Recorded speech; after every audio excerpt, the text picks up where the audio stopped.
When it comes to opening coconuts, having the right knife makes a big difference. The best coconut knife is called a coconut opener or a coconut knife. It's specially designed to help you safely cut through hard shells of coconuts. So one great option is a knife with a sharp, curved blade. This shape helps you easily slice through the coconut on the outer layer. So many coconut knives also have a long handle, which gives you a better grip and keeps your hands safe. Some coconut knives even come with a pointed end. This is perfect for poking a hole in the top of the young coconut where the juice is. You can also find tools that combine both cutting and poking in one. When choosing a coconut knife, look for one made of stainless steel, all right? This material is strong and won't rust.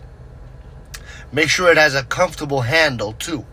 Safety is important, so always ask an adult for help if you're not an adult yet when using a knife.